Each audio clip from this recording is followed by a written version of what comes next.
My giant white bird of paradise, the Strelitzia nicolai, is looking a little bit droopy, which means she needs some water. And these big beautiful leaves are a little bit dusty, so we're going to give it a leaf clean as well.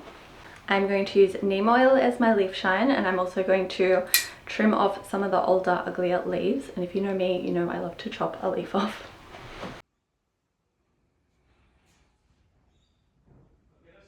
First, let's chop off this older leaf.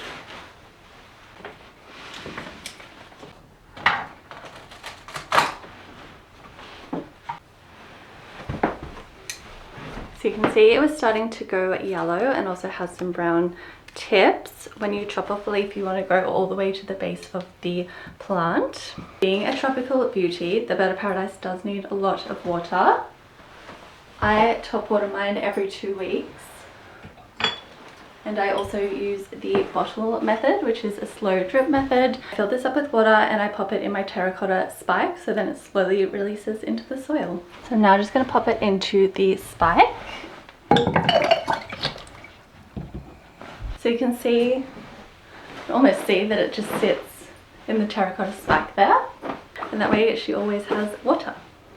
So with the neem oil, you can use it as a spray and spray your leaves, or you can get a bigger bottle and put it directly onto a cloth and then wipe it onto your leaves. I'm going to use the spray, but this one is almost empty, so I'm just going to refill it.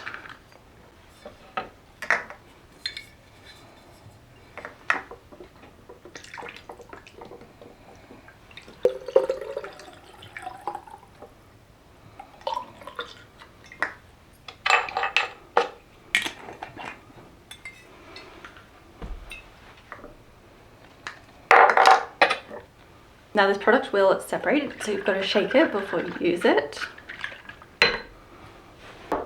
Let's go. Now I've been a little bit slack and I haven't showered my bird of paradise in a few months because she is quite big and heavy now. So I am going to wipe down the leaves with a clean warm cloth first, and then I will go in with the neem oil. With the neem oil, it depends what you buy, but this one is a pre-mixed one. Sometimes you'll buy one that you'll need to mix with a wetting agent. It also depends on the quality of the one you use, whether you need to wipe it off your leaves or not. This one is not going to block the pores of your leaves, so you can spray and leave it, or you can wipe it after a few hours if you prefer.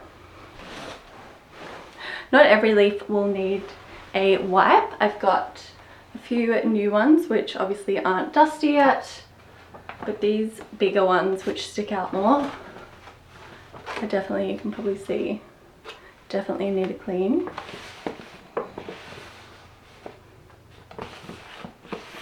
So let's do that.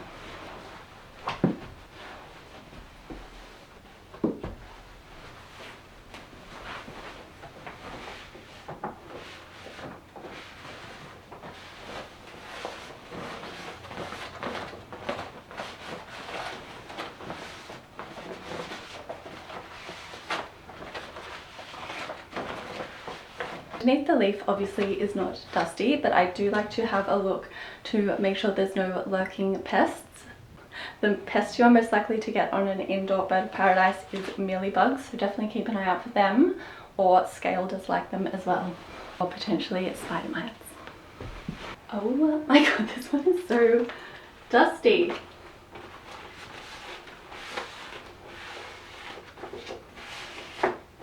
You could also use a feather duster, but I like to use a cloth as you can really get in there and see what you are doing. And again, being a tropical plant, it will appreciate the moisture.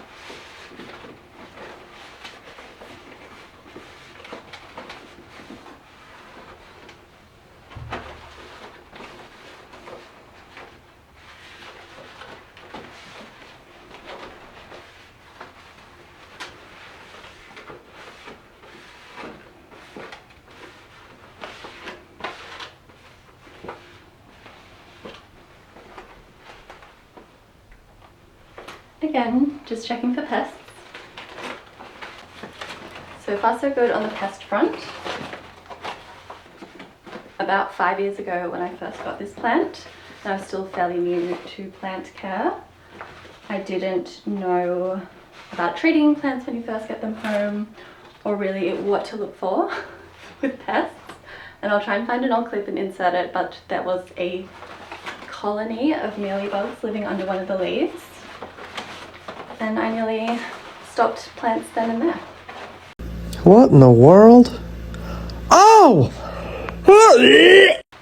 Because it was traumatizing, but also funny.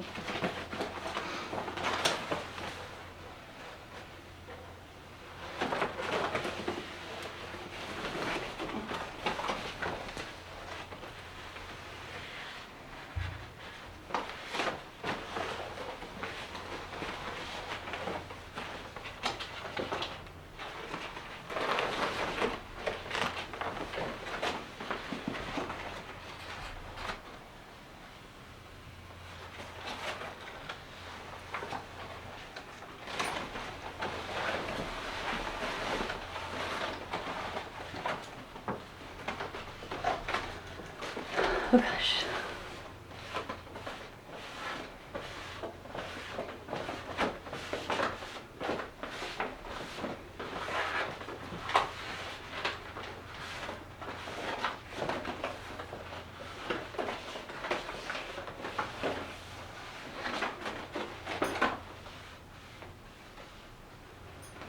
Am I going to be able to reach this one? She's dusty too.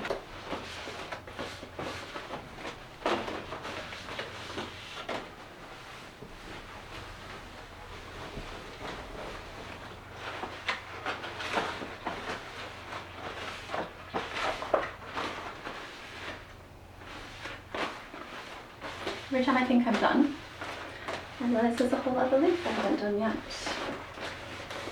Okay, just this big one, I think.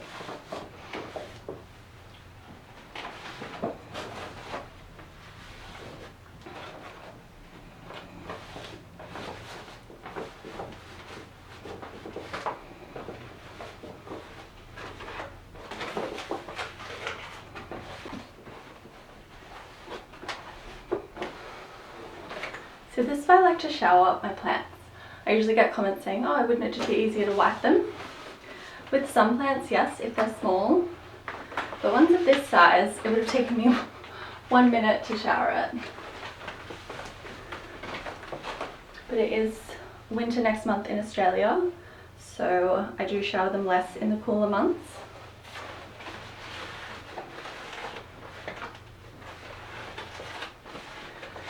Okay. Do we want to see? Dust. Maybe I won't put this clip in. No, I will. We're honest here. Now, a lot of my leaves don't have any slits of them, but some of them do, and this is completely natural. It's what the plant does. You can see there's lines already for it to split along, and this is so that wind and rain can pass through it and get to the roots, and also so if it is really windy, you're not going to lose your whole plant because it's not going to fly off with these big sail-like leaves. It's alright if yours has splits in it. Again, I get comments from people being upset that there's splits in their leaves, but trust me, it's fine. I will show you just how fine it is by adding a new one. See? They will split in perfect lines, and it's nothing to be afraid of, and your plant is still beautiful. I just came back from Bali and there was big bird of paradise and travelers palms everywhere. They all had splits and they're stunning, so don't worry. I also don't think there is anything prettier than the tri-colours of a new leaf.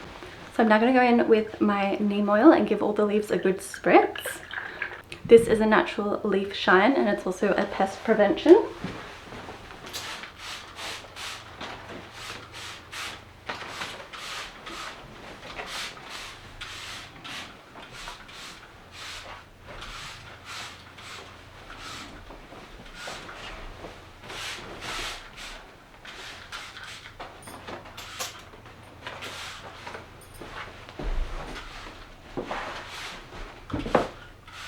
As I'm just going to leave it on, I'm just going to cover my lounge better in case anything drips off.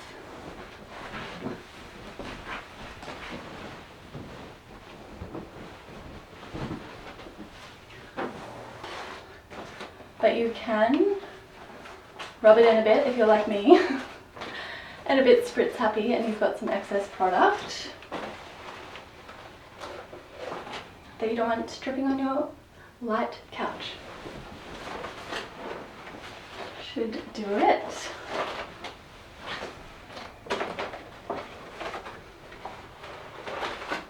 One of the reasons I like neem oil so much is because, as well as deterring pests and also some fungus, it is safe for pets.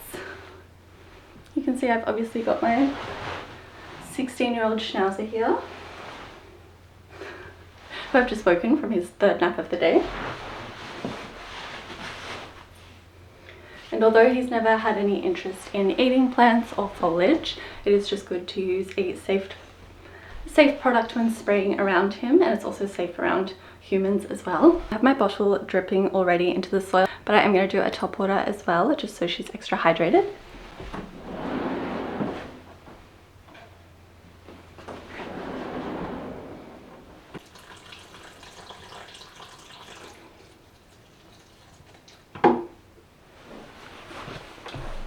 As always, I have my plant inside a nursery pot which has lots of drainage holes on it, and that's sitting on a saucer which is then in my decorative planter which also has drainage holes, so there is no chance of root rot there. I also use a chunky Aroid mix for my bird of paradise. These plants need a lot of water, so if you have one you can water it weekly. I water mine monthly in the warmer months with a liquid NPK, and during winter and autumn I will use a slow release fertilizer just once. As for light, you do want to put them in a brighter room. This one doesn't get any direct sunlight, but there is 2 huge windows behind you. I also have a skylight in my bathroom. So although there is no direct sunlight, I have plenty of light in this room, so it's considered bright indirect sunlight. Isn't it? You like bright sunlight too. Schnauzers also enjoy the sun and a bright room. Should we tell them more about neem oil? Neem oil is made from the neem seed, so it is a completely organic product. This one is blended with a vegetable-based wetting agent, so it is completely organic. It contains organic sulfur, and yes, it does have quite a sulfuric smell, but I honestly don't mind. It's better than a harsh chemical smell to me anyway. As well as sulfur, it also has proteins and also trace beneficial elements. And that's it really. That's not it. You also need to make sure you keep your plant out of direct sunlight for the following 24 hours after you spray, so you don't have any issues with sunburn. If you're wondering why bother cleaning your leaves as well as looking better and getting rid of dust, it also helps your plant photosynthesize better. If your leaves aren't unfurling on their own, it is because of a lack of humidity. Either place a humidifier nearby or shower them if they're smaller and that's easy, or use a damp cloth. I have done that before when one of mine did not unfurl. You can also mist them with water. I know everyone hates misting. I don't. I love it. It will also help prevent brown crispy leaves on your plant. As always, you want to make sure your room has lots of ventilation. Again, I have 2 big windows there, so you're not having any issues with fungus, especially with a wet plant or a humidifier.